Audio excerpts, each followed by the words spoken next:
दूसरे अनिक का तीसरा सूत्र है सामान्यम विशेष इति बुद्ध्यापेक्षम। सामान्य और विशेष, अभी तक चलो स्वयं बताएंगे उपस्कारकार।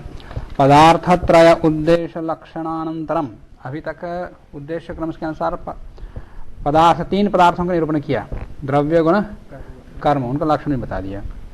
पदार्थत्रय उद्देश्य लक्षणांतरम, तीनों पदार्थों का उद्देश्य और लक्षण के बाद इदानीम उद्दिष्टस्य सामान्य पदस्य, अब बचे हुए तीन पदार्थ और हैं जिनका उद्देश्य तो हुआ, लक्षण नहीं हुआ, तो लक्षण अब बताएंगे। उद्दिष्टस्य लक्षणस्य, उद्दिष्टस्य सामान्यस्य, सामान्य पदार्थस्य लक्षणम, सामान्य पदार्थ का लक्षण कहते हैं। तो क्या कहा लक्षण? सामान्यम विशेषः इति बुद्ध्यपेक्षम। सामान्य और विशेष ये दोनों बुद्धि की अपेक्षा से होते हैं। तो सामान्य को समझ लें तो विशेष उसमें आ जाएगा। तो सामान्य विषय लक्ष्य है या विशेष भी लक्ष्य है, विशेष लक्षण विशेष से आगे करेंगे। और बुद्ध्यपेक्षम ये लक्षण है, बुद्धि की अपेक्षा से ही ये सामान्यत्व की सिद्धि हो जाती है। इस प्रकार सामान्य रूप से सूत्रकार ने कह दिया। प्रशस्त पाद भाष्यकार लक्षण दिया विशेष रूप से, पृष्ठ 741। सामान्यम द्विविधम परम अपरम च, स्वाविषय सर्वगतम अभिन्नात्मकम अनेक वृत्ति एकद्वि बहुषु आत्मस्वरूपानुगम प्रत्ययकारी स्वरूपाभेदे भेदेन आधारेषु प्रबंधेन वर्तमानम अनुवृत्ति प्रत्यय कारणम। अभी और बता दिया लक्षण और है। तो स्वविषय सर्वगतम माने अपने विषय में रहने वाला। कौन? सामान्य। जो सामान्य है वो उस सामान्य का जो विषय होगा सभी विषयों में रहने वाला होता है। और स्विषय सर्वगतम अभिन्नात्मकम, अब वो अभिन्नात्मक होता है माने अभिन्न स्वभाव वाला होता, कोई भिन्न स्वभाव वाला नहीं होता, किसी से भेद नहीं होता। और एक द्वि बहुषु आत्मस्वरूपानुगम प्रत्ययकारी, 1 2 3 आदि में अयमेव अयमेव अयमेव इस प्रकार का बोध होता। अयमेव गौ अयमेव गौ अयमेव गौ, इस प्रकार का बोध जिस कारण से होता, इस प्रकार का बोध प्रत्यय को उत्पन्न करने वाला प्रत्ययकारी, अनुगम प्रत्ययकारी, सर्वानुगम प्रत्ययकारी, सभी में ही एक समानता का बोध कराने वाला। संक्षेप में कहें तो स्वरूप अभेदेन आधारेषु प्रबंधेन वर्तमानम, अपना भेद न होता हुआ भी माने तादात्म्य से अनेक आधारों में प्रबंध से निरंतर सदा वह विद्यमान होता हुआ अनुवृत्ति ज्ञान का कारण होता है। कथम कैसे? प्रतिपिंडम सामान्यापेक्षम प्रबंधेन ज्ञानोत्पत्तौ अभ्यास प्रत्यय जनिताच्च संस्कारात् अतीत ज्ञान प्रबंध प्रत्यवेक्षणात् यद अनुगतम अस्ति तत् सामान्यम। प्रतिपिंडम, जितने पिंड हैं उन हरेक पिंड में, हरेक व्यक्ति में सामान्य अपेक्षम प्रबंधन, सामान्य की अपेक्षा मैंने पहले कुछ देखा, दोबारा उसी को देख रहे हैं। लेकिन तो पहले जो देखा है उसके अंदर सामान्य कुछ है, और इस समय जो देख रहे हैं उसको में कुछ सामान्य है।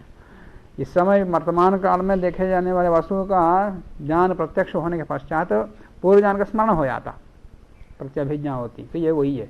तो उसके सादृश्य इसके सादृश्य की तुलना करता है, फिर ये वही है, ये नहीं करता। तो सामान्य अपेक्षम प्रबंधेन ज्ञानोत्पत्तो, प्रबंध के द्वारा सतत विद्यमान होने कारण से ज्ञानोत्पत्तो अभ्यास, ज्ञानोत्पत्ति के अभ्यास से मन बार बार ये वही है, ये वही है, इस प्रकार के आवृत्ति होने से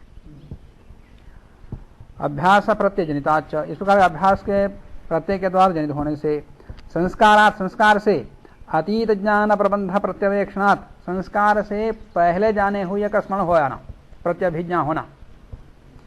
यद अनुगतम अस्ति, जो अनुगत है सब में, ये वही है। इस प्रकार के जो अनुगत ज्ञान है वही सामान्य कहलाता है। तत्र सत्ता सामान्यम परम अनुवृत्ति प्रत्यय कारणमेव इत्यादि। आगे बहुत कुछ कह दिया सामान्य के विषय में। प्रारंभ में ही भी सामान्य रूप से सामान्यम द्विधम परम च अपरम च, परम अपरम च अनुवृत्ति प्रत्यय कारणम, संक्षेप में अनुवृत्ति प्रत्यय कारण को ही सामान्य कहते हैं। और वह पर और अपर नाम को दो प्रकार का है। तथा परम सत्ता, पर सामान्य कौन सा है? सत्ता। और क्यों? महाविषयत्वात्। सच अनुवृत्ते है एवं हेतुत्वात् सामान्यम एवं, उसको सत्ता को सामान्य ही कहते, मैंने परसामान्य ही कहते हैं, अपर सामान्य नहीं कहते। क्यों? अनुवृत्ति ही है, व्यावार्थक नहीं है, वो विशेष नहीं है उसके अंदर, सत्ता के अंदर। आगे वही विषय है यहाँ भाषण में, यहाँ आ जाएगा, उपस्कार में आ जाएगा। वहाँ का प्रसंग दो स्थान में अन्यत्र भी है उसका प्रसंग, वहाँ दिखाने के लिए उसको पूरा प्रसंग पढ़ लेना, दोनों प्रसंग। अब यहाँ उपस्कारकार कहते हैं सामान्यम द्विविधम परम अपरम च। सामान्य दो प्रकार का है, पर सामान्य और अपर सामान्य। तत्र उन दोनों में परम सत्ता अपरम सत्ता व्याप्यम द्रव्यत्वादि, उन दोनों में जो परम सत्ता है, परसामान्य है, परसामान्य सत्ता जो है, अपरम सत्ता जो अपर सत्ता है, कौन? द्रव्यत्वादि, वो व्याप्य है किसके द्वारा? सत्ता के द्वारा। अपरम सत्ता, अपरम मान अपरम सामान्यम, अपरम सत्ता के साथ नहीं जोड़ना, परम सामान्यम, पर सामान्य जो है सत्ता है, और अपरम, अपरम जो सामान्य है वो सत्ता व्याप्यम, माने पर सत्ता के द्वारा व्याप्य है वो। परम सामान्यम सत्ता, अल्प विराम लगा दो। अपरम सामान्यम सत्ता व्याप्यम, वो सत्ता व्याप्य होता है। जैसे द्रव्यत्वादि सामान्य है, द्रव्यत्वादि ये भी सामान्य है, द्रव्यत्वादि पर सत्ता की अपेक्षा से अपर सामान्य है, और पृथ्वीत्वादि की अपेक्षा से ये पर सामान्य है। तत्र सामान्यस्य तद विशेषस्य च लक्षण बुद्धि एव, सामान्य का भी और उसके विशेष का भी लक्षण बुद्धि ही है, मन को द्योतित कराने वाला, जिससे ज्ञान होता। कि पहले तो सत्ता है जो कि सब में है, सब में तात्पर्य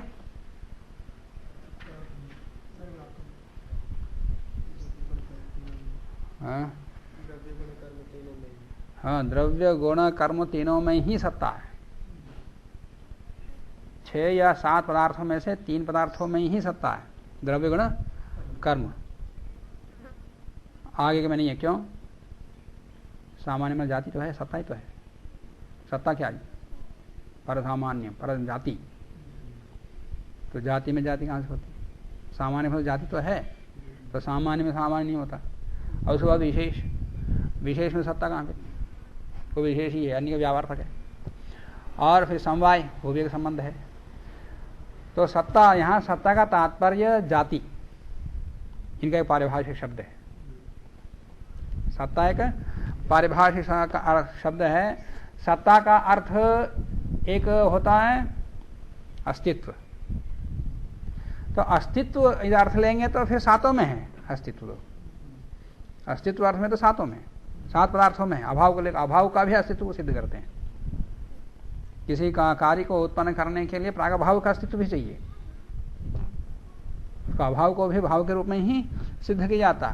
तो अस्तित्व के रूप में सत्ता का अस्तित्व लेंगे तो सातों में है, परंतु इनका जो पारिभाषिक शब्द है सत्ता, एक जाति, तो वो केवल 3 में ही है। तीनों के लिए एक अन्य शब्द भी है, क्या है? अर्थ। पदार्थ 7 हैं, अर्थ 3 ही है। अस्तित्व वाले 7 हैं या 6 हैं, परंतु सत्ता 3 ही है।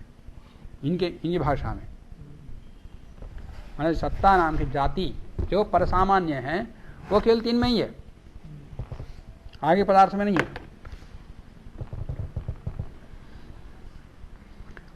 तत्र सामान्यस्य तद विशेषस्य लक्षण बुद्धि एवं, वो क्या है? अनुवृत्त बुद्धि ही सामान्यस्य। तो सामान्य का लक्षण क्या है? अनुवृत्ति बुद्धि, सब में एक जैसी बुद्धि होना, ज्ञान होना। बुद्धि का तात्पर्य यहां क्या है? ज्ञान। बुद्ध्यापेक्षम मतलब ज्ञानापेक्षम। तो अनुवृत्ति बुद्धि, अनुवृत्ति जो अनुवृत्त जो ज्ञान है बस उसी को सामान्य कहते हैं। या स्वयं देवता स्वयं गौ इत्यादि जो बोध होता है वही सामान्य है, जिसके कारण से एकता का बोध होता। और साथ में कार्य कारण का संबंध भी इसी के आधार पर होता। मिट्टी से ही घट उत्पन्न होता है, इन दोनों के बीच में कोई संबंध है कार्य कारण भाव संबंध है। इसका बोध कैसे हुआ? इन दोनों में समानता है कोई? तंतुओं से घट की उत्पत्ति नहीं होती क्योंकि समानता वहां नहीं है। तो कहीं पर कार्य कारण भाव की सिद्धि के लिए भी सामान्य को मानना अनिवार्य हो जाता। तो व्यावृत बुद्धि ही विशेषस्य, विशेष का लक्षण क्या है? व्यावृत बुद्धि माने किसी से हटाना, हटने रूपी ज्ञान है, पृथक होने का ज्ञान, वही विशेष है। माने सत्ता जो है द्रव्य गुण कर्म तीनों में है, पर द्रव्यत्व केवल द्रव्य में ही है। द्रव्यों में जो 9 प्रकार के 9 हैं, 9 प्रकार द्रव्य उन सब में द्रव्यत्व है, द्रव्यत्व जाति है, उसी दृष्टि से सामान्य है। परंतु ये इसके अंदर ये गुण नहीं है, ये कर्म नहीं है। इसका जो व्यावर्त बुद्धि और व्यावर्त ज्ञान हो रहा है उसे वो विशेष भी है। तो सामान्य भी हो गया, विशेष भी हो गया। ऐसे गुणत्व में भी है, सही है। तो सामान्य भी है, परसामान्य भी है, अप्रसामान्य भी है। तो व्यावर्त बुद्धि जहां होगी वो विशेष है। अब वो सामान्य विशेष इति से क्या है लेते हैं? इति ना द्वयम अवच्छिद्य परामृश्यते। इन दोनों का लक्षण एक ही बुद्ध्यापेक्षम। इन दोनों को परामर्श करके आगे बताएंगे लक्षण। तेना उससे क्या होगा? दोनों का परामर्श होने से, इति शब्द से दोनों का परामर्श होने से बुद्ध्यापेक्षम इति नपुंसक निर्देश। दोनों का निर्देश करने के बाद, दोनों का निर्देश करने के लिए नपुंसकलिंग कर दिया। नहीं तो सामान्य दृष्टि से नपुंसकलिंग रहता, विशेष की दृष्टि से पुल्लिंग रहता। नपुंसकलिंग और अनपुंसकलिंग के बीच में नपुंसकलिंग ही रहता। वृत्तिकारस्तु विशेषान्वयम आह। वृत्तिकार, कोई वृत्तिकार किसी ने कह दिया कि विशेष अन्वय किया कि अन्वय माह, परंतु नपुंसकम अनपुंसकेन एकवच्चन्यतरस्याम इति अनेन एकद्भावः नपुंसकता च आह। तो वो तो यहाँ पर दोनों को परामर्श कर रहे हैं, तो द्विवचन रहना चाहिए, तो एक वचन भी, एक भाव भी हो गया। और नपुंसकाल में अनपुंसकों में नपुंसक ही शेष रहा। बुद्धि ही अपेक्षा, अपेक्षा मान लिंगम, अपेक्षा का अर्थ है लिंगम। बुद्धि ही अपेक्षा, बुद्धि ही लिंगम लक्षणम वा यस्य तत् बुद्ध्यपेक्षम। तो बुद्धि है अपेक्षा, बुद्धि है लिंग, बुद्धि है लक्षण जिसका, वो उसको तद बुद्ध्यापेक्ष कहते हैं। तत्र नित्यम अनेका व्यक्तिवृत्ति सामान्यम। और ये सामान्य क्या है? ये नित्य है, एक लक्षण इसका। सामान्य से बताया बुद्ध्यापेक्षम, परंतु विशेष रूप से नित्यम, ये नित्य है ना वाला। और अनेक व्यक्तिवृत्ति, अनेक व्यक्तियों में रहने वाला है, कोई ही सामान्य कहते हैं। सामान्य लक्षण ना अपने ओर से कहा, बता दिया। नित्यम अनेक व्यक्तिवृत्ति सामान्यम, या उसी को दूसरे प्रकार से कहते हैं नित्यत्व सति स्व आश्रय अन्योन्याभाव समानाधिकरणम व। नित्यत्व सति जो नित्य होने पर, नित्य होता हो, और स्व आश्रय माने स्व व्यक्ति, जिसके अंदर सामान्य देखा जा रहा है। स्व आश्रय माने सामान्य का जो आश्रय है उसका अपना आश्रय व्यक्ति। यहाँ आश्रय कौन होगा? जाति का आश्रय व्यक्ति होती। तो आश्रय का तात्पर्य यहाँ व्यक्ति। स्व आश्रय अन्योन्याभाव समान, ये अन्य, ये व्यक्ति इससे अलग है, ये इससे अलग होता हुआ भी उसमें समानाधिकरण दिखाई दे रहा है। जाति में। ये भी वही है, ये भी वही है, ये भी वही है, वही है, वही है, इसमें दोनों अलग अलग हैं और साथ में ये दोनों एक ही हैं। तो दोनों एक ही है। इस प्रकार का दो व्यक्तियों का सामानाधिकरण जिस ज्ञान में हो रहा है उसी ज्ञान को सामान्य कहते हैं। इस प्रकार से भी बता दिया। तो सामान्य लक्षण क्या हुआ? नित्यम अनेक व्यक्ति वृत्ति सामान्यम। इसमें व्यापकत्व को भी जोड़ लेते हैं। स्विषय सर्वगतम, सभी में व्यापक हो। सर्वगतम अभिन्नम माने एक है, भिन्न भिन्न नहीं है, अनेक नहीं है, एक ही है। अभिन्नम अभिन्नात्मकम अनेक वृत्ति, अनेकों में रहने वाला और अनुगम प्रत्ययकारी स्वरूपाभेद भेदेन आधारेषु प्रबंधेन वर्तमानम अनुवृत्ति प्रत्यय कारणम। अनुवृत्ति प्रत्यय कारण को यही सामान्य कहते हैं। ने कहा है कि समवेत रहित सर्वान्योन्याभाव समानाधिकरणम समवेतम सामान्यम। समवेत रहित माने उसके अंदर कोई अन्य गुण ना हो, समय संबंध ना हो, और सर्वा अन्योन्याभाव समानाधिकरणम माने ये इससे अलग है, इससे अलग है, इस प्रकार से अन्योन्याभाव का अन्योन्य होता हुआ भी अनेक व्यक्तियों का सामानाधिकरण रहता है उस जिस ज्ञान में सामान्य ज्ञान होता। और समवेतम वो सामान्य गुण, सामान्य जाति, जाति व्यक्ति में किस रूप में रहता है? सामान्य जाति, जाति व्यक्ति में समय समय से रहता है, वो स्वयं समवेत हो, उसके अंदर कोई अन्य संवेदना हो और स्वयं समवेत हो। और दो व्यक्तियों में समानता का द्योतक हो, बोधक हो, उसको सामान्य कहते हैं। सामान्य को हो, जाति को हो, एक ही है। न्याय दर्शन में तो जाति बताया और जाति का लक्षण भी बताया, वहाँ भी लक्षण इसी प्रकार का। वहाँ क्या है न्याय दर्शन में? न्याय दर्शन में जाति का लक्षण बताया, वहाँ भी लगभग इसी प्रकार से। जैसे यहाँ पर सामान्य के लक्षण के लिए तीन बिंदु मुख्य हैं: नित्य, नित्यता, अनेकाश्रयता और समवेतत्व। ये तीन लक्षण यहाँ बताया, वही तीन लक्षण जाति में बताया। तो लगभग लक्षण एक ही होने कारण से सामान्य जाति का फिर पर्यायवाची हो गया है दोनों एक ही है। हाँ, जाति शब्द हो गया, सामान्य शब्द हो गया। और नित्य कहने से क्या होता है? ये नित्य नहीं कहा तो दो लक्षण रहते, कौन कौन सा? पहले सामान्य तीन लक्षण कौन कौन से हो गए?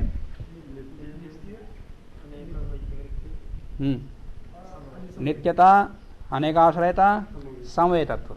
नित्यता निकालो उसमें से, अनेकाश्रयता, समवेतत्व। ये दो लक्षण माने तो संयोग में भी लक्षण चले जाएगा, क्योंकि संयोग अनेक में रहने वाला है और समय समय रहने वाला है, द्रव्य में समय समय रहता है, तो इसलिए वहां भी सामान्य लक्षण जाता, वहां ना आ जाए इसलिए नित्य कह दिया। और नित्य को रखा और संवेदक को रखा, अनेक आश्रय को निकाल दिया, तो क्या हो जाएगा? आकाश परिमाण में निकल जाएगा लक्षण। क्यों? आकाश परिमाण नित्य है और परिमाण आकाश में संवेदत्व भी है, परंतु अनेकाश्रय नहीं है, वो तो एक आश्रित है। और नित्यता को रखा, अनेक आश्रितों को रखा लक्षण में, संवेदत्व नहीं रखा, वो स्वयं समय संबंध से रहता है। ऐसा ना कहें तो क्या होगा? अत्यंत अभाव में लक्षण चला जाएगा, क्योंकि अत्यंत अभाव भी नित्य होता है और अनेकानुगत होता है। अत्यंत अभाव नित्य होता और अनेकों में रहने वाला होता, तो इसलिए वहां ना चला जाए, इसके लिए संवेदत्व तो कह दिया।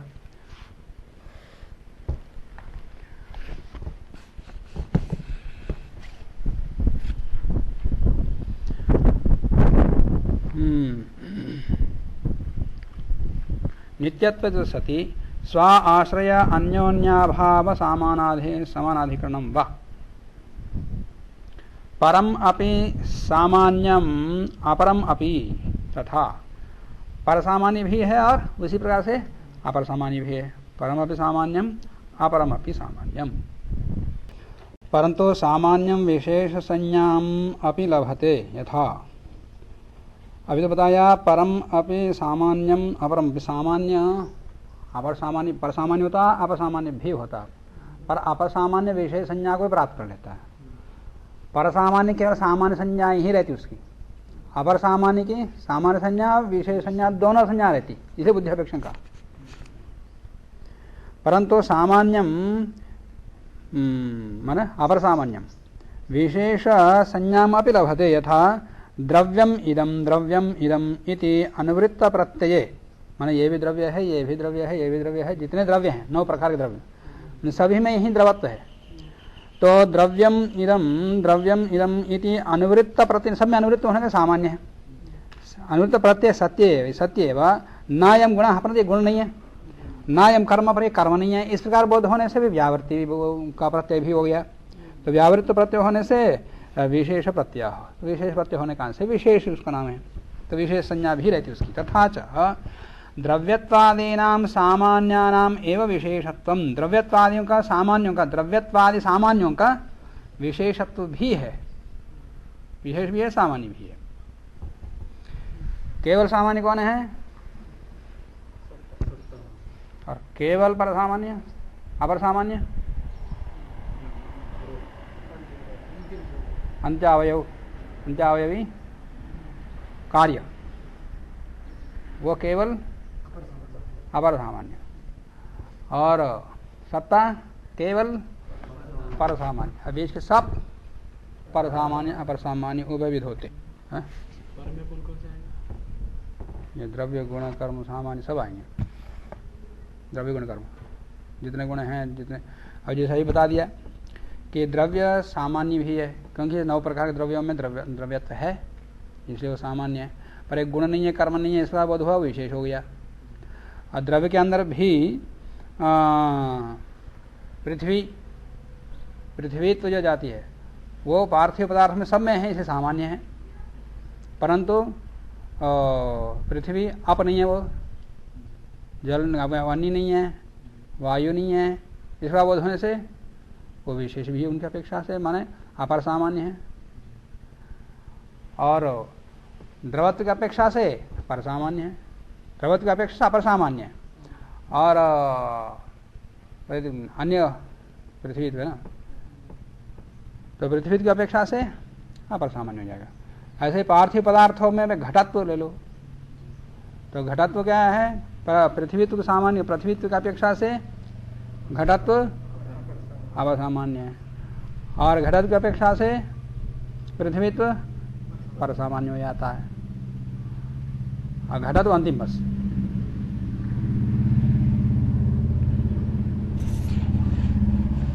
ऐसा ही जल के अंदर भी फिर अलग अलग भेद, फिर वायु, इस बार हर एक में जो भेद होगा वो होता जाएगा। सत्ता कभी अपर सामान्य नहीं होता, पर सामान्य ही रहता। क्यों? इससे बढ़ कोई जाति नहीं है, इससे बढ़ करके कोई जाति नहीं है, होता तो फिर वो पर सामान्य होता, फिर ये अपर सामान्य हो जाता। और सत्ता कितनों में रहती है? सत्ता रूपी जाति कितने में रहती है? द्रव्य गुण कर्म। इससे बढ़कर को कोई अन्य जाति नहीं, तात्पर्य गुण द्रव्य गुण कर्म को छोड़ करके इनसे अतिरिक्त सामान्य विशेष और समवाय इनमें भी रहने वाली कोई जाति होती, छो में रहने वाली कोई जाति होती, तो फिर वो पर सामान्य हो जाता, और ये सत्ता अपर सामान्य हो जाता। पर इन तीनों को छोड़ करके अन्यत्र रहने वाली कोई जाति है ही नहीं, इसलिए बस यही एक पर सामान्य है। सत्ता, सत्ता का हो जाति का हो एक ही बात। सत्य का भाव अस्तित्व अर्थ को लेना वो अलग है, पर ये जाति। अब एक आक्षेप करते हैं बौद्ध की तरफ से, आक्षेप है ननु विधिरूपम सामान्यम नास्त्येव। विधि रूप माने भाव रूप कोई सामान्य है ही नहीं, वो सामान्य का निषेध करता हो। बौद्ध की तरफ से आक्षेप है कि विधि रूपम माने भाव रूपम सामान्यम नास्त्येव, भाव रूप सामान्य है ही नहीं। क्यों? अनुगतम एतद अनुगतम, फिर अनुगत बोध कैसे होता कि ये भी वही है, ये वही है, इस प्रकार का कैसे बोध होता? पदार्थों में भी प्राणियों में भी अनुगतम मत वो कैसे होता है? इतर अनुगत मत इतर व्यावृत्त्या एव उपत्ते, इतर व्यावृत्ति से उत्पन्न हो जाता वो अनुगत ज्ञान। तो अनुगत प्रत्यय इतर व्यावृत्ति से हो जाएगा। इतर व्यावृत्ति को क्या बोला जाता है? पारिभाषिक शब्द क्या उनका? अतद व्यावृत्ति को क्या बोलते हो? अतद व्यावृत्ति तो लक्षण है, लक्ष्य क्या है उनका? पारिभाषिक शब्द को समझने में आया। अतद व्यावृत्ति को यही यहाँ पर इतरत व्यावृत्त्या एव उपत्तेगा, इतर व्यावृत्त्या एव कहा। इतर व्यावृत्ति, अतद व्यावृत्ति को इतर व्यावृत्ति कह दिया। इतर व्यावृत्ति अपोह, क्या अपोह नहीं आया। अतद व्यावृत्ति को यही अपोह कहा जाता। अतद व्यावृत्ति माने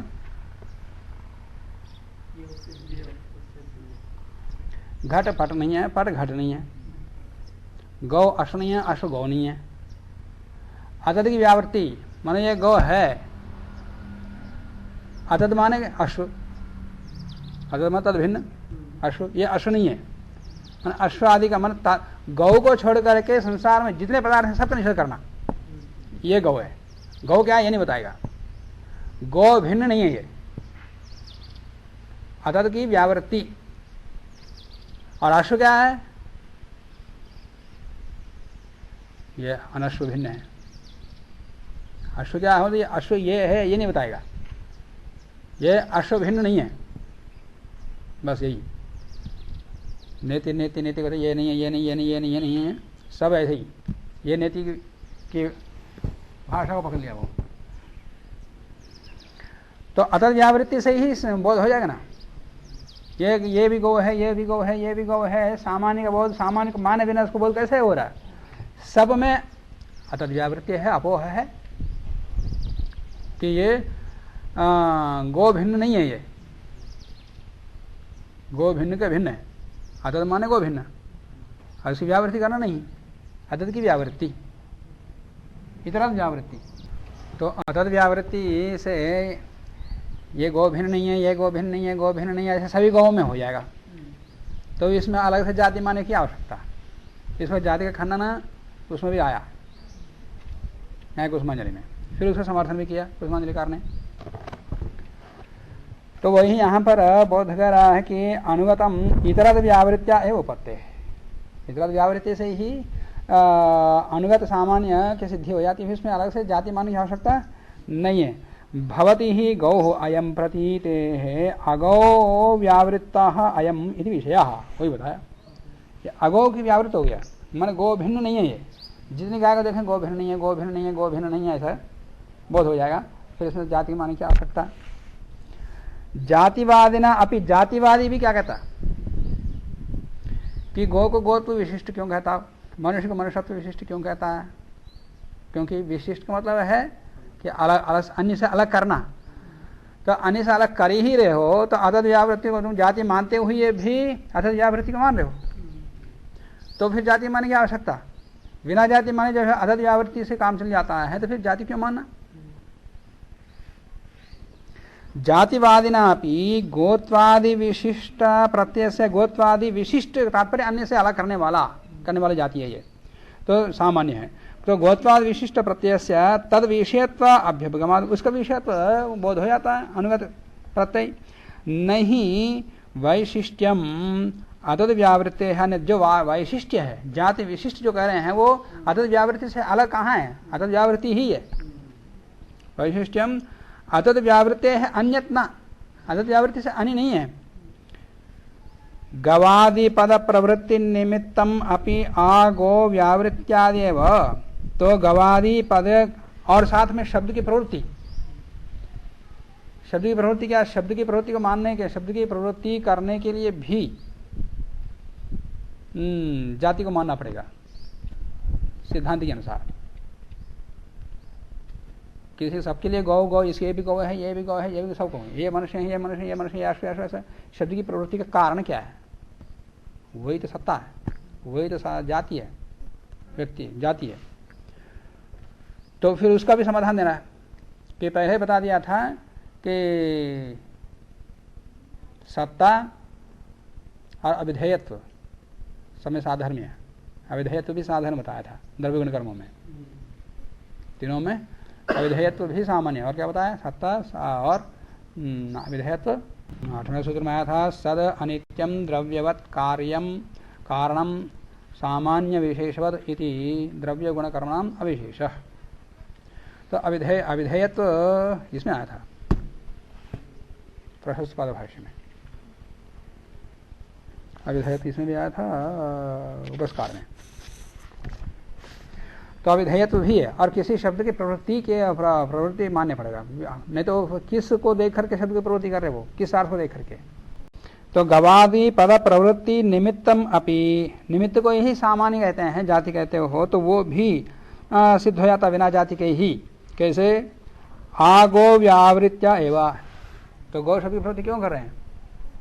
ये तद भिन्न सही काम चल जाता है, अतद व्यावृत्ति सही वहां भी चल जाता है। किंच गोत्वम कुत्र वर्तते, और साथ में गोत्व कहते हो, गोत्व है कहाँ? कोई आग्रह करता है कि जाति है, सामान्य है, तो वह है कहाँ? तो किंचा गोत्वम कुत्र वर्तते, तो उसके लिए कल्पना कर रहा है, न तावत गवि, गाय में, गाय गो व्यक्ति में है तो वहां नहीं रह सकती जाति, गोत्व नहीं रहता। न तावत गवि, क्यों? गोत्व वृत्ते है पूर्व तस्य अभावात,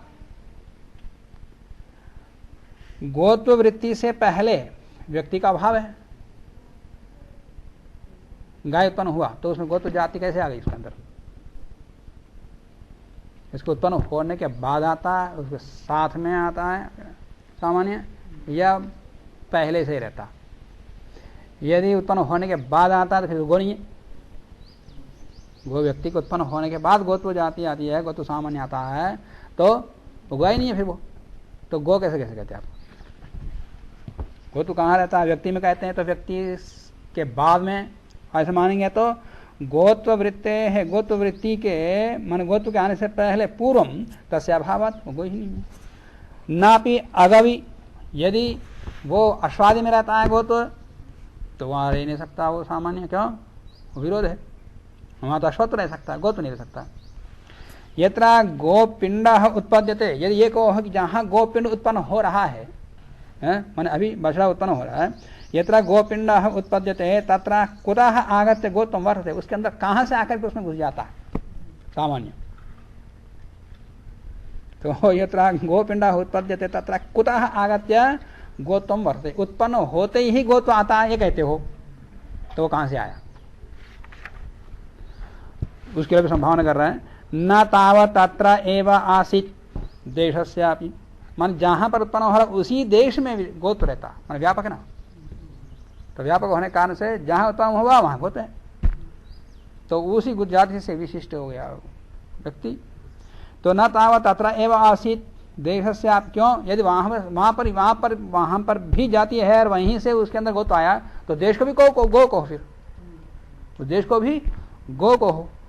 देशस्यापि तस्य गोत्वापत्ते है, तो देश के विषय में कह दिया, सारे पढ़े गो गो को ना, सबको सब कुछ कह सकते हैं। जाति व्यापक मानते हो तो गाय को गो भी कह सकते, अश्व भी कह सकते, हाथी भी कह सकते, सिंह भी कह सकते, व्याघ्र भी कह सकते, मनुष्य भी कह सकते, सब। अब मनुष्य को भी सब कुछ कह सकते, अश्व को भी सब कुछ कह सकते, क्यों? सबकी जाति सब जगह। और देश, जिस देश में उत्पन्न हुआ है उसी देश से आएगा, तो फिर देश को भी गो को होगी, आपत्ति होगी। फिर नापि गोत्वम अपि तदानीम एव उत्पन्नम, या तो ये नहीं कह सकते कि गाय उत्पन्न होते ही, बछड़ी उत्पन्न होते ही उसके अंदर गोत्व, उसके साथ गोत्व उत्पन्न हो गया, ये भी नहीं कह सकते। क्यों? नित्यत्वाभ्यम, तुम तो गो को, जाति को, सामान्य को नित्य मानते हो, तो उसको उत्पन्न होने संभव ही नहीं। नापि अत्यंतः नापि अन्यतः आगतम, ये नहीं कह सकते अन्यतः कहीं से आया। क्यों? अन्यथा आया कहीं से तो वो क्रियावान हो गया, सामान्य क्रियावान हो गया, अक्रिया द्रव्य कहते हैं। निष्क्रियत्वाभ्युगमात्, और उसको निष्क्रिय माना आपने, तो ये द्रव्य है ही, नौ द्रव्य में कहा, नौ द्रव्यों से भिन्न मान लिया सामान्य को, द्रव्य गुण कर्म सामान्य, सामान्य को द्रव्य से अलग मान लिया। द्रव्य है, अद्रव्य में ही क्रिया रहती है, गुण में भी क्रिया नहीं, क्रिया में भी नहीं, क्रिया में भी क्रिया नहीं है, तो सामान्य में कहाँ से क्रिया आएगी? तो अन्यतः आने रूपी क्रिया सामान्य में नहीं रह सकती।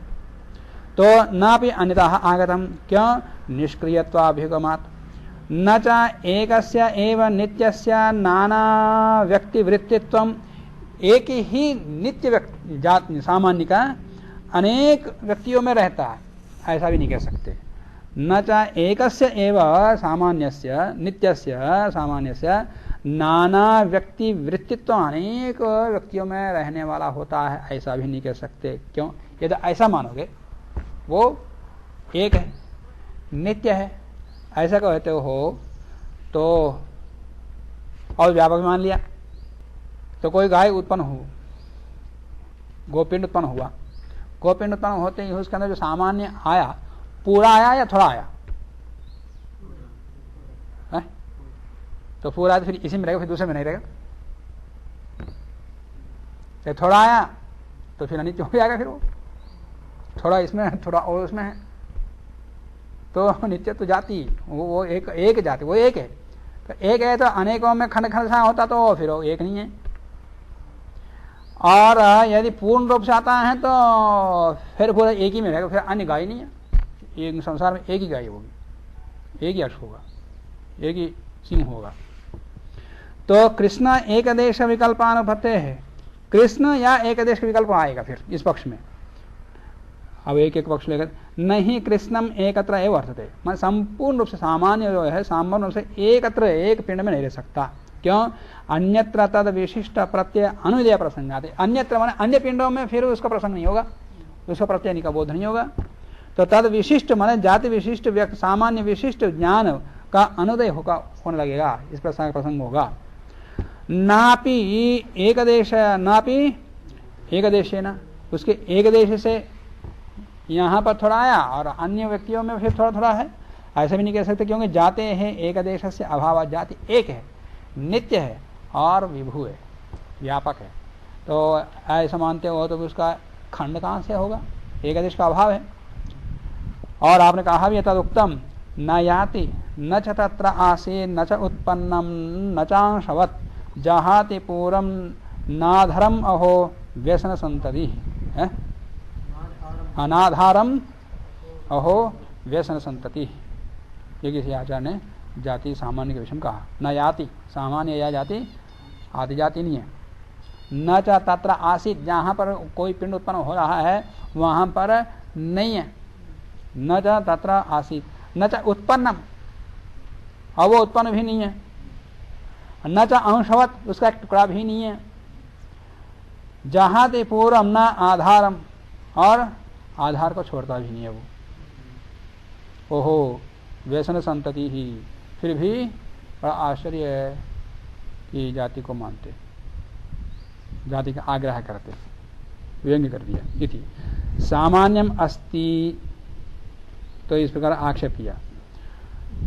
तो कहते हैं सामान्य है, तच्च संस्थान मात्रा व्यंग्यम गोत्व घटत्वादिवत्। अब समाधान दे रहे हैं कि सामान्य है, प्रतिज्ञा कर दिया। और सामान्य है मतलब सामान्य है का तात्पर्य क्या है? एक है, नित्य है, अनेकों में रहने वाला है और व्यापक है, सब ऐसे वैसे मान रहा है। फिर एक है तो फिर सभी में गोत्र की अभिव्यक्ति क्यों नहीं होती, गोत्र जाति की? क्योंकि जाति व्यक्ति में समवाय संबंध से रहती है, सामान्य समवाय संबंध से रहता है। तो जहां पर समवेतत्व की योग्यता जहां है वहीं पर अभिव्यक्ति होती है जाति की। तो जो उस व्यक्ति है उसी में ही अभिव्यक्ति होगी, सब जगह होती हुई भी। तच्च संस्थान मात्र व्यंग्यम, उसके जो संस्थान मात्र व्यक्ति है उसके द्वारा ही व्यंग्य समवाय संबंध से। गोत्व घटत्वादिवत, जैसे गोत्व गोपिंड व्यक्ति में ही अभिव्यक्त है, घटत्व घट में ही अभिव्यंग्य है। न तो गुण कर्म गतम अपि सगोत्र कलह। सगोत्र कलह मतलब मीमांसक जाति को मानता है और न्याय वैशेषिक भी मानते हैं। तो जाति को मानने के कारण से वो सगोत्र हो गया, परंतु सामान्य का जाति को मानते हुए भी कुछ मतभेद है, तो वो भी कुछ खंडन करते, तो उनके साथ भी गलत है। माने वो गुण और कर्म जाति नहीं मानते, केवल द्रव्य में ही जाति मानते। न तो गुण कर्म गतम अपि, परंतु वो जाति गुण कर्म भी है नहीं है। वो जाति तो है, जाति तो मानता है, पर गुण कर्म नहीं है। न तो गुण कर्म गतम, गुण कर्मों में वाला नहीं, वो नहीं है। ऐसा कौन कहता है? सगोत्र कड़ा है, ये हमारे सगोत्र वाले मीमांसकों का झड़ा है। अत्र उच्यते, अब मीमांसकों का उत्तर दे रहे हैं। अत्र उच्यते सामान्यम नित्यम व्यापकम च। सामान्य नित्य भी है और व्यापक भी है। पहले तो सामान्य में है कह दिया, अब नित्य भी कह रहे हैं, व्यापक भी कह रहे हैं। व्यापकत्वम अपनी स्वरूपतः सर्व, और व्यापक किसको कहते हैं? व्यापक तो कह दिया, व्यापक किसको कहते हैं वो भी बता रहे हैं, कोई भ्रम ना हो। सर्वदेश संबंधत्व, सब देशों में संबंध रखने वाला सामान्य है। स्वरूपतः, अपने स्वरूप से ही वो सब देश में संबंध रखने वाला है, ऐसे जाति सर्वव्यापक है। न देशानाम गो व्यवहारापत्ति, यदि ऐसा है तो जहां पर तो जाति में सब जगह देशों में भी गो व्यवहार होने लगेगा, अन्य प्राणियों में गो व्यवहार होने लगेगा, न तो ऐसा नहीं हो सकता। यह आक्षेप है अल्पविराम। न देशानाम गो व्यवहारापत्ति, ऐसा नहीं हो सकता। क्यों? समवायेन तद व्यवहारस्य अभ्युपगमात्, समवाय संबंध से तद व्यवहार, उसका व्यवहार का स्वीकार किया जाता है। जाति व्यक्ति में समवाय संबंध से रहती है, तो समवाय संबंध वो जहां पर संभव है वहीं पर, अन्यत्र नहीं। अन्यत्र कालिक संबंध में हो सकता है, संयोग संबंध से हो सकता है, देश में दैहिक संबंध से हो सकता है, काल में कालिक संबंध से सामान्य हो सकता है, परंतु समवाय संबंध से व्यक्ति में ही केवल। हम ये नहीं कर रहे हैं देश में जो जातियां नहीं है, काल में नहीं है, अन्यों में नहीं है, ये नहीं करें, परंतु समवाय संबंध से नहीं है, अन्य संबंध से है। और हमको कोई आपत्ति नहीं, अन्य संबंध से वहां है, आपको कोई आपत्ति नहीं, हमको भी कोई आपत्ति नहीं है, परंतु समवाय संबंध से केवल व्यक्ति में ही है। समवायेन तद व्यवहारस्य अभ्युपगमात्, काले, काल में तो कालिकत्व संबंध से, काले रूपादि मत्वेपि, ऐसे रूपादि गुण भी काल में है ना, है? काले कालिक संबंध से काल में रूपादि मत्वेपि कालः रूपवान, ऐसे कहते क्या? इदानीं सुंदरः भाति, अब यहाँ सुंदरत्व रूपी गुण काल में आ गए ना, तो काल में आ गया तो काल में आने मात्र से, कालिक संबंध से रूपत्व काल में आने के मात्र से काल को रूप कहते क्या? नहीं कहते। तो ऐसे कालिक संबंध से जाति या सामान्य काल में आने मात्र से वो जातिमान नहीं होता। काले रूपादि मत्वेपि कालः रूपवान इति अप्रतीति व्यवहारवत्, जैसे वहां पर प्रतीति नहीं होती उसी प्रकार कालिक संबंध से सामान्य काल में रहने पर भी वो जातिमान नहीं, वहां जाति की अभिव्यक्ति नहीं होती। और देश संबंध से देश में जाति रहने पर भी वहां जाति की अभिव्यक्ति नहीं होती, वहां नहीं मानी जाएगी। न च कालः नास्ति, इतने मात्र से ये नहीं कह सकते काल नहीं है। न च कालः नास्ति इत्येव, ये भी नहीं कह सकते, क्योंकि पंचस्कंधा संज्ञा भेद मात्रम इति अभ्युपगमात् इति वाच्यम। कालो नास्ति, ये भी बौद्ध का है, कालो नास्ति, काल नहीं है, ऐसा भी नहीं कह सकते। क्यों? काल है क्या? पंचस्कंध संज्ञा भेद मात्र, 5 स्कंधों का संज्ञा भेद ही काल है, वो कहता है बौद्ध। 5 स्कंध क्या है? रूप, विज्ञान, वेदना, संज्ञा, संस्कार। ये रूप स्कंध है, विज्ञान स्कंध है, वेदना स्कंध है, संज्ञा स्कंध है, संस्कार स्कंध है। इन्हीं 5 को 5 स्कंध कहते हैं। इन्हीं का नाम है काल। तो कालो नास्ति एवं, काल है ही नहीं। क्यों? फिर काल क्या है? काल के लिए पंचस्कंध संज्ञा भेद मात्र, 5 स्कंधों का यही संज्ञा ही काल है। हम 5 स्कंध कहते हैं, आप काल कहते हैं, इसका काल कहां से आया? मात्रम इति अभ्युपगमात्, इसका स्वीकार होने से इतना वाच्यम, ऐसा भी तुमको नहीं कहना चाहिए, मैंने काल है। क्यों? कालस्य साधयिष्यमानत्वात्, क्योंकि काल को हम आगे सिद्ध करेंगे, ये काल की भी सत्ता है, काल का भी अस्तित्व है, हम आगे सिद्ध करेंगे, ये काल का प्रसंग आएगा। तो काल पंचस्कंध संज्ञा मात्र संज्ञा भेद मात्र नहीं है, इसका अस्तित्व अलग है। तथा यत्र पिंडः उत्पद्यते, जहां पर पिंड उत्पन्न होता है, तत्रस्थम एवं गोत्वम, वहां का ही गोत्व तेन संबध्यते, समय समझ से, क्योंकि वहां पहले से विद्यमान है। गोपिंड उत्पन्न होते ही गोत्व विशिष्ट पिंड ही उत्पन्न होता। फिर गोत्व कहां से आया? जहां उत्पन्न हुआ, उसमें पूछेगा अब आगे। गोत्वम तेन संबध्यते, जातः संबंधश्च इति एकः कालः, एक जात माने उत्पन्न होना और जाति से विशिष्ट होना एक ही काल में होता है। इति अभ्युपगमात्, ऐसा न्याय वैशेषिक में स्वीकार किया गया। ये तेना कीदृशी आश्रय वर्तते, फिर कौन से आश्रय में यह सामान्य रहता है? इत्यत्र यत्र प्रतीयते इति उत्तरम, हमारा समाधान यह है कि जहां पर प्रतीत होता है उसी में रहता है। कीदृश किस प्रकार के आश्रय में जाति रहती है, सामान रहता है, तो जहां पर उसकी प्रतीति होती है वहीं पर रहता है सामान्य। कुत्र प्रतीयते, कहां बोध होता है? इत्यत्र, इस प्रश्न के लिए यत्र वर्तते इत्युत्तरम, जहां वो रहता है वहां प्रतीत होता है।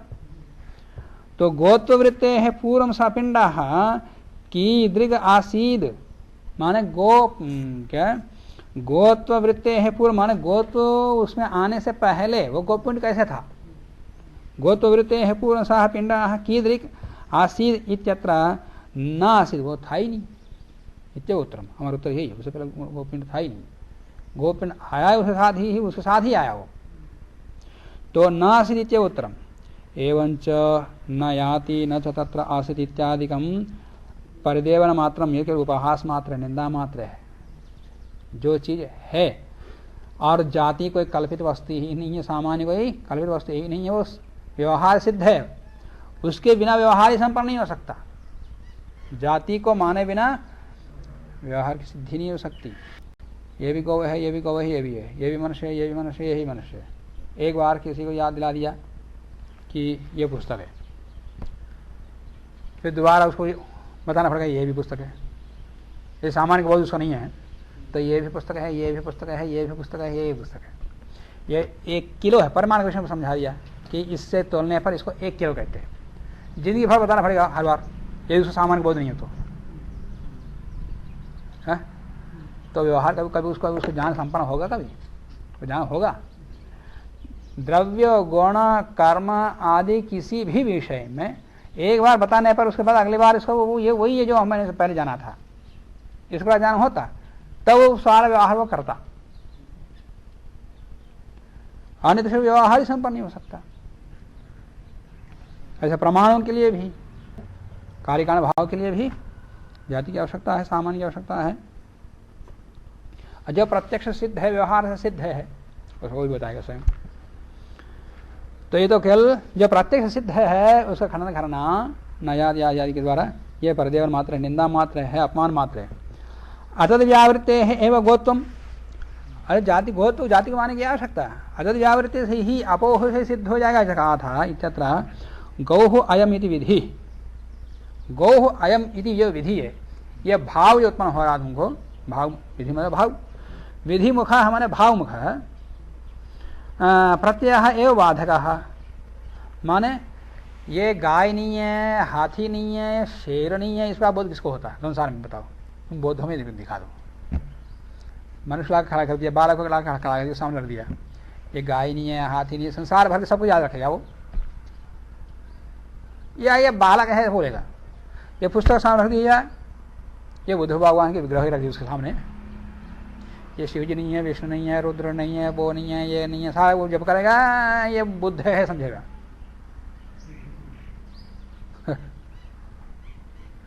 तो इसको जो गो बुद्धि हो रही है बस वही तो सामान्य है।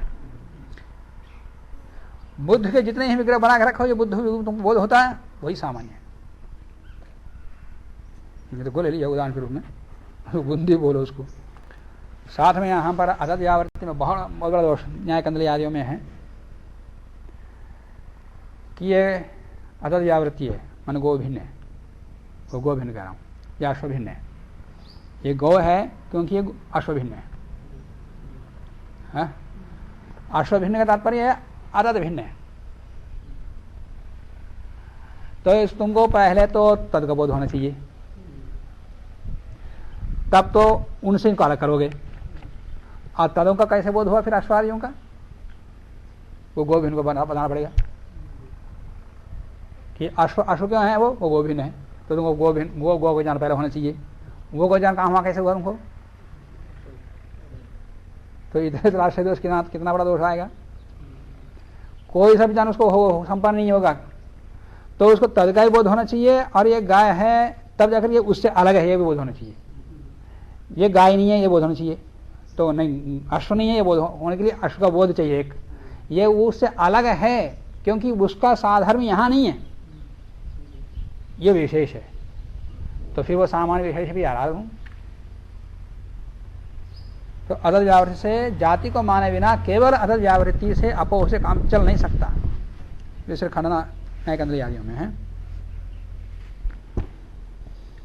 यहां संक्षेप बता रहे हैं। तो अदल व्यावृत्ति है एवं गौतम इत्यत्र गौः अयम इति विधिमुखः प्रत्ययः। विधिमुखी ही भाव प्रत्यय, भाव मुख से, भाव के माध्यम से जो तुमको प्रत्यय हो रहा है वही अपोह का बाधक है, तुम्हारा अदल व्यावृत्ति का बाधक है। विधिमुखः प्रत्ययः एवं बाधकः, तुम्हारा ही खंडन करने वाला वो, समझ गए? नहीं अनुभवोपि व्याख्यायते, जो अनुभव में आ रहा है उसकी कभी व्याख्या नहीं की जाता। जो अनुभव में नहीं है उसका निरूपण किया जाता। जो विषय प्रत्यक्षतः सिद्ध है, सबके अनुभव में आ रहा हो, तुम्हारे अनुभव में भी आ रहा है, और उसकी व्याख्या करने की आवश्यकता है। जो सामान्य जाति व्यवहार से सिद्ध है, फिर उसकी व्याख्या करने की आवश्यकता नहीं है। नहीं अनुभवोपि व्याख्यायते कि तदुक्तम विधिजः प्रत्ययो अन्योन्यम व्यतिरेका समर्थकः इति। कहा भी गया है विधिजः माने भाव रूप से उत्पन्न होने वाला प्रत्यय। विधिजः प्रत्यय माने भाव रूप में उत्पन्न होने वाला, भाव रूप से उत्पन्न होने वाला जो प्रत्यय है वो अन्योन्यम व्यतिरेका असमर्थकः माने अन्योन्य, ये अन्य है उससे ये अन्य है, इससे वो अन्य है, इस प्रकार के अन्योन्य व्यतिरेक, व्यतिरेक माने अभाव, इस प्रकार अन्योन्य का अभाव है, वो समर्थक नहीं असमर्थक है, माने असिद्ध है वो।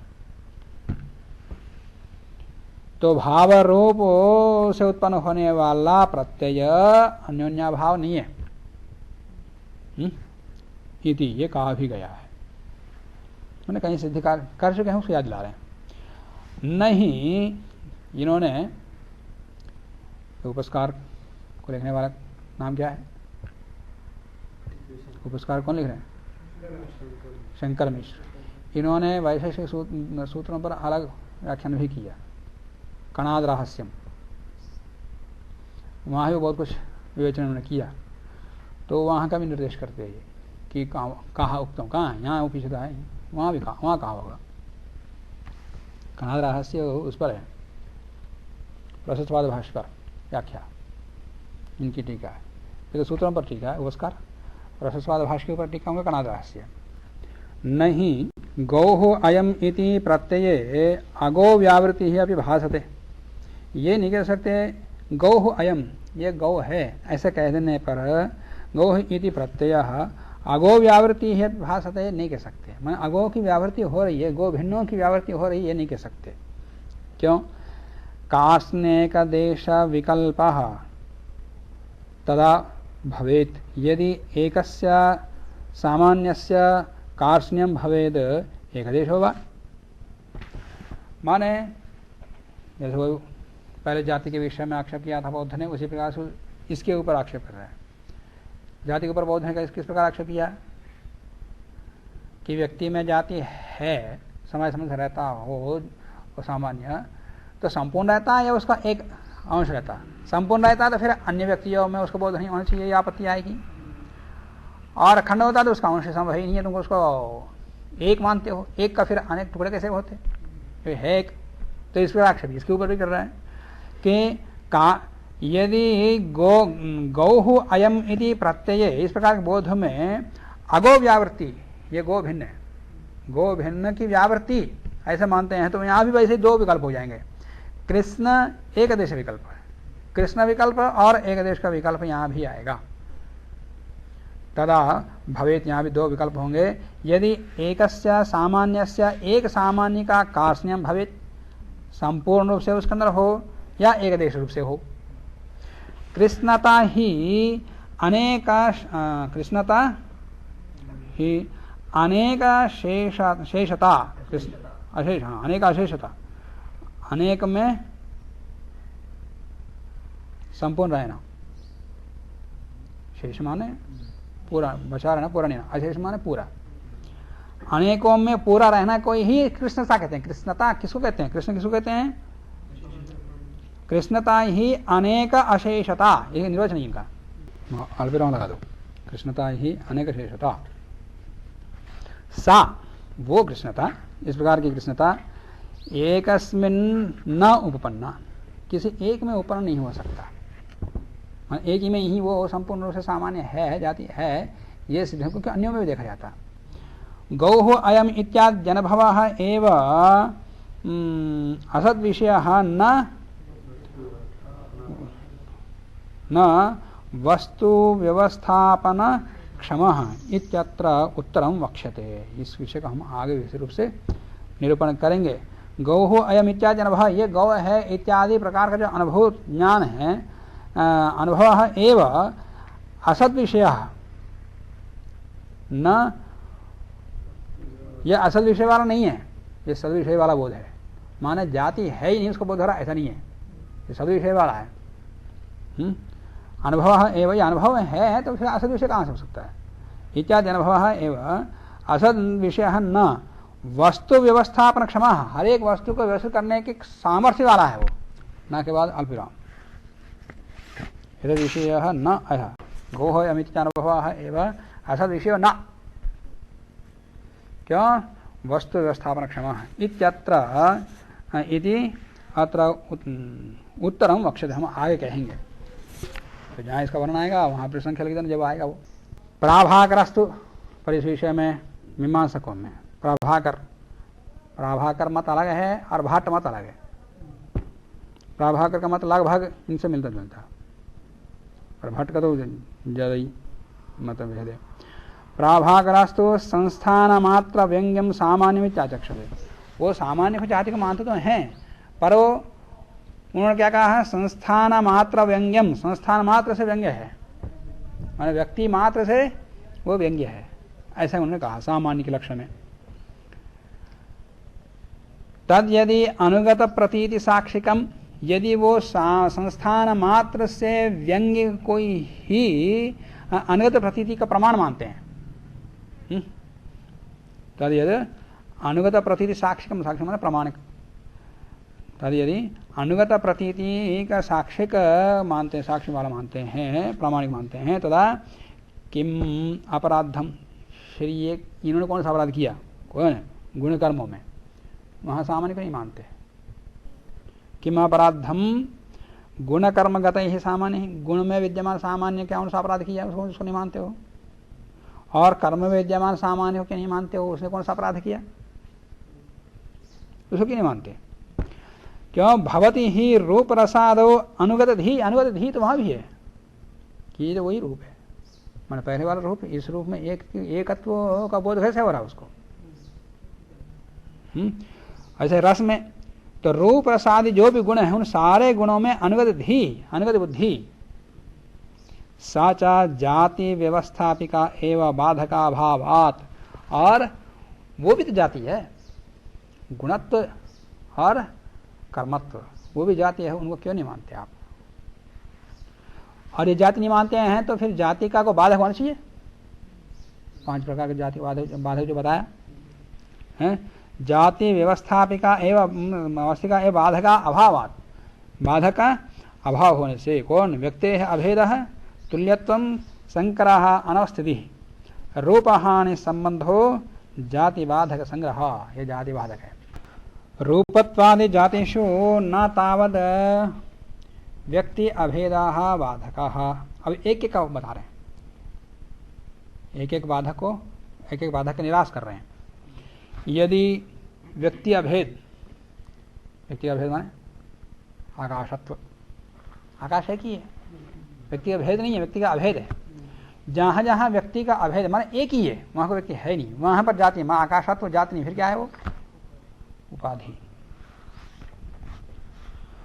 तो भवती रूप रसा रूपात्वादि जातिषु, रूपत्वादि जातियों में न तावत, सबसे पहले तो व्यक्ति अभेद बाधक, व्यक्ति अभेद का अभेद रूपी जाति का बाधक नहीं है, जैसे आकाशत्वादिवत, आकाशत्वादि में जाति का बाधक है, तो इसलिए वहां जाति नहीं है। पर उस प्रकार का जाति का बाधक यहां नहीं है। कौन सा? व्यक्ति अभेद रूपी बाधक यहां नहीं है रूपत्वादि में। तो फिर जाति क्यों नहीं मानते? रूप रसादि व्यक्ति नाम अनेक अत्वा, क्यों? ये तो अनेक है, व्यक्ति का भेद कहां है? व्यक्ति का भेद नहीं है यहां पर, व्यक्ति का भेद है। नापि, दूसरा बाधक भी नहीं है, नापि बुद्धित्व ज्ञानत्वादिवत, बुद्धित्व और ज्ञानत्व, और दोनों जातियों का संकर होने से, दोनों जातियों का संकर होने से, संकर वाला नहीं, तुल्यत्व, तुल्यत्व, घटत्व, कलशत्व, तुल्यत्व माने पर्यायता, पर्यायत्व जहां रहता वहां भी जाति नहीं है उन दोनों का। नापि बुद्धित्व ज्ञानत्वादिवत घटत्व कलशत्वादिवत वा तुल्यत्व बाधक, यहाँ का तुल्यत्व बाधक भी नहीं है रूपत्वादियों में। तच्च अन्यून अनतिरिक्त व्यक्तित्वम, व्यक्तिगत्वम पूर्णविराम, तच्च माने वो तुल्यत्व, तुल्यत्व कैसा होता है? अन्यून माने कम में रहने वाला ना हो, अनति माने अधिक में रहने वाला ना हो, है? तो अन्यून अनतिरिक्त व्यक्तिगत्वम, ऐसा व्यक्ति वाला, माने कम व्यक्ति वाला भी नहीं है, ज्यादा व्यक्ति वाला नहीं है, जितना है उतना ही व्यक्ति वाला है, तो उसको तुल्यत्व कहते हैं।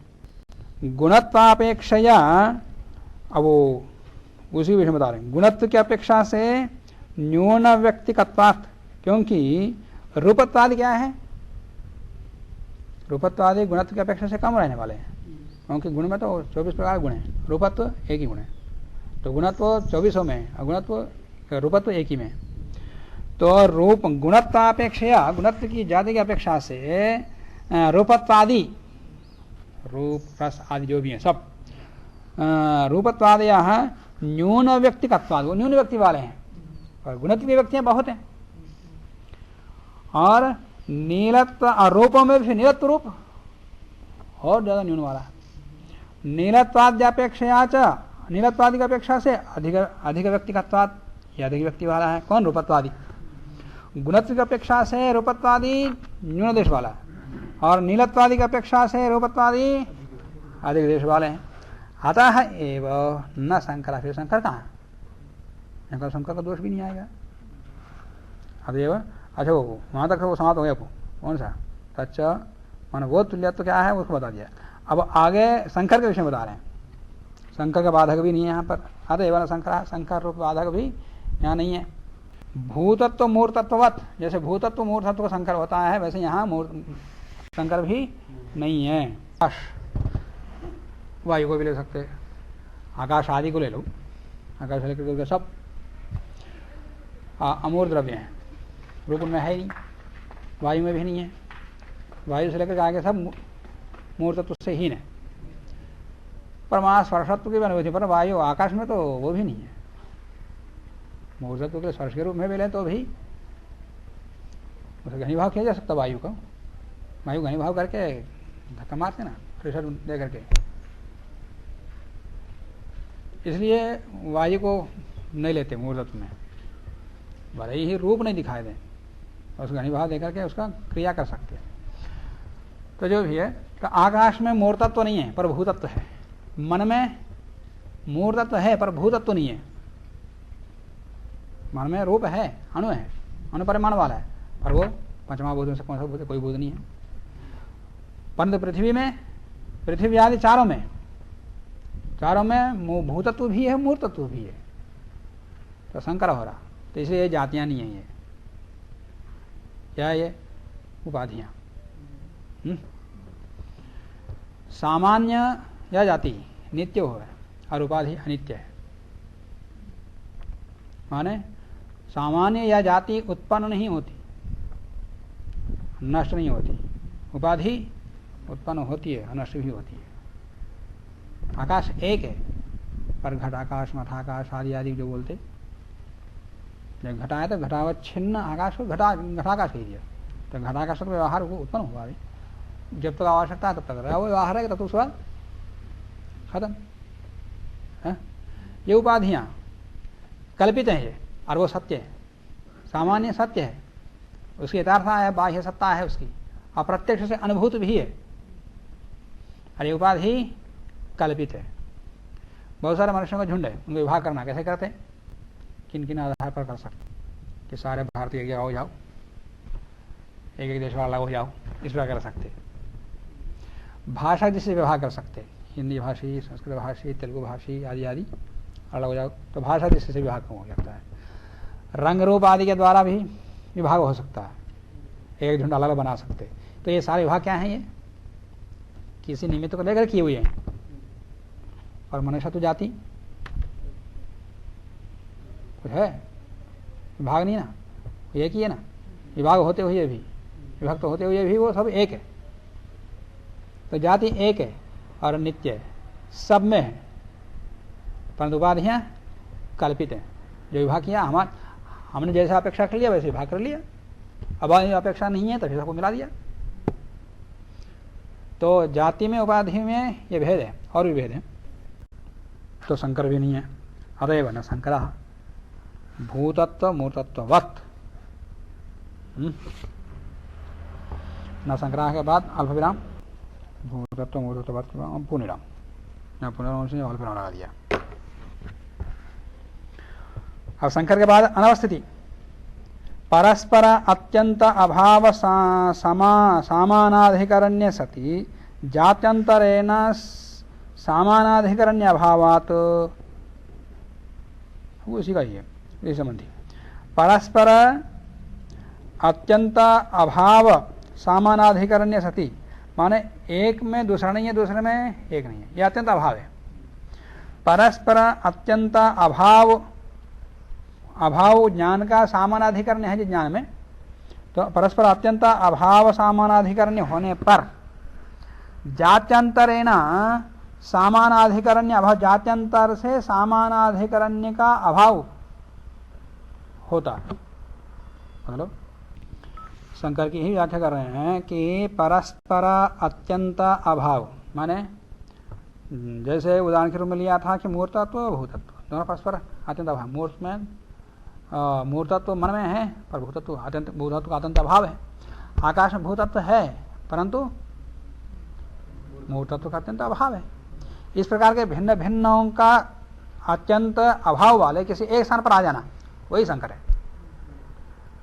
परस्पर अत्यंत अभाव सामानाधिकरण्य सति, अत्यंत अभाव वाले सामान्य होने पर जात्यंतरण किसी दूसरे स्थान पर सामानाधिकरण्य हो तो संकर होता, पर वो संकर ना हो तो सामान्य, सामान्य अभावात न संकरा।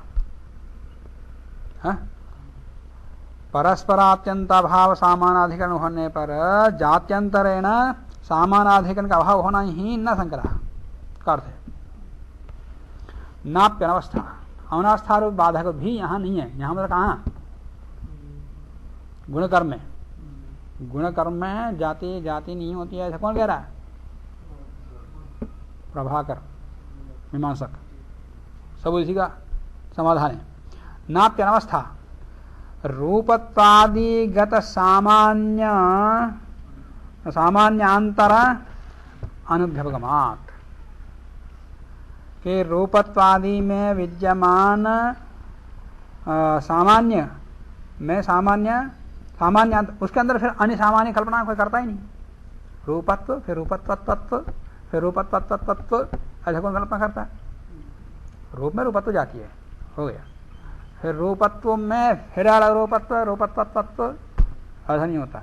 रूपत्वादिगत सामान्यांतर अनुभ्यपगमात्, इसको स्वीकार करता है, फिर अनवस्था स्थिति रूपी जाति का बाधक भी नहीं है और न ही रूप हानि भी नहीं है। जैसे विशेष में जाति मानने पर रूप हानि हो जाती है विशेष की, नापि रूप हानि ही विशेषत्ववत, विशेष में विशेषत्व जानने, विशेषत्व की कल्पना करने पर विशेष की हानि हो जाती। कैसे? जाति मानेंगे तो रूप और स्वरूप की हानि हो जाती है। विशेष स्वयं का ही व्यावर्तक है, विशेष अनंत है ना, विशेष अनंत, विशेष माने व्यावर्तक, विशेष माने व्यावर्तक माने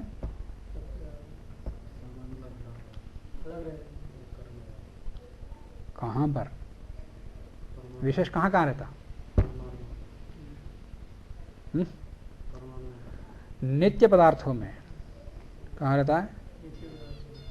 और परमाणु नित्य पदार्थ में आता, आकाश आदि भी जो सदा ही नित्य रहने वाले हैं वो, और जो परमाणु उनमें विशेष रहता। आकाश आदि नित्य पदार्थों में रहता। आकाश अधिक काल, इन सबको अलग कैसे करते, किस आधार पर करते? सभी नित्य हैं, सभी एक हैं और सभी व्यापक भी हैं। तो आकाश से दिक् अलग है, दिक् से काल अलग है, कैसे विभाग करते? विशेष के आधार पर। परमाणुओं में ये परमाणु उससे अलग है, वो इससे अलग है, कैसे विभाग करते हैं? विशेष के आधार पर।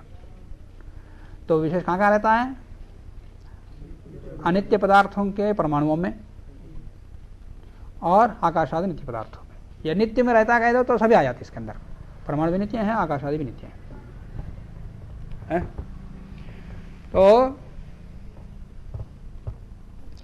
और विशेष अनेकों में रहने वाले, इसलिए ये भी अनंत है। अनंत एक विशेष दूसरे विशेष से अलग क्यों, कैसे? उसको कैसे सिद्ध करेंगे? पृथकत्व।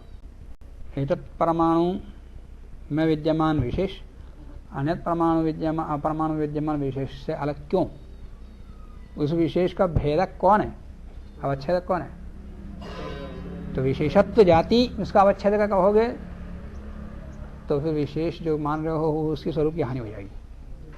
इसलिए वो स्वतः ही व्यावर्तक होता। जैसे दीपक का प्रकाश अन्य का प्रकाश करता, पर उस दीपक को देखने के लिए अन्य दीपक की आवश्यकता नहीं होती। उसी प्रकार से विशेष भी स्वयं अपने आप को विभक्त करता है अन्यों से, और अन्य परमाणु को भी विभक्त करता, नित्य पदार्थों को भी भेद सिद्ध करता। तो वहां पर जाति मानने पर वहां भी स्वरूप की हानि हो जाती है। तो यहाँ भी स्वरूप हानि स्वरूप बाधक भी यहाँ नहीं है। ना पे रूपा हानि ही विशेषत्ववत यदि विशेषाः द्रव्याश्रितत्वे सति जातिमन्तः स्युः। और विशेष जाति में, विशेष जो है द्रव्य में रहता, हर द्रव्य में रहता, जाति भी द्रव्य में रहता। तो द्रव्य के आश्रित होने मात्र से ये भी जातिमान है, विशेष भी जातिमान है। कहते हैं विशेषाः द्रव्याश्रितत्वे सति जातिमन्तः स्युः। गुणा यदि ऐसा है तो गुण भी फिर जातिमान है, गुण भी द्रव्य में रहते, क्रिया भी द्रव्य में रहते। तो गुणा कर्माणि व स्युः, ये भी फिर जाति होंगी, इनकी भी जाति होंगी। इनकी जाति क्यों नहीं मानते आप? विभु वृत्तित्वे सति यदि जातिमन्तः स्युः गुणाः स्युः। द्रव्यत्वाश्रिते सति जातिमन्तः स्युः गुणाः कर्माणि व स्युः। यदि द्रव्य के आश्रित होने मात्र से विशेष जातिमंत कहते हैं, वो उनको गुण भी कहो, कर्म भी कहो। और विभु वृत्तित्व सति, विभु आकाश में रहने कारण से होने पर यदि जातिमंत, विभु होने कारण से उसको जाति कहते हो, है?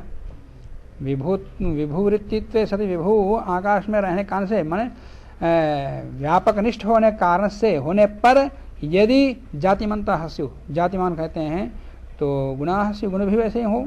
यथा विशेष पदार्थ स्वरूप हानि ही तथा प्रकृति अभावत। इस प्रकार के स्वरूप की हानि प्रकृति में है ही नहीं, गुणादि में। नापि समवायत्ववत, समवाय में भी जाति नहीं है, तो वहां भी उपाधि ही कहा। तो समवायत्व के समान समवायत्ववद असंबद्धाः समवाये समवाय अभ्युपगमे अनवस्था भया तथा अस्तु। यदि नापि समवायत्ववत, समवाय के समान असंबद्धाः समवाय, समवाय में संबंध नहीं है, असंबंध है समवाय में, तो समवाय अभ्युपगमे, समवाय के स्वीकार करने में अनवस्था दोष आता, अनवस्था भय।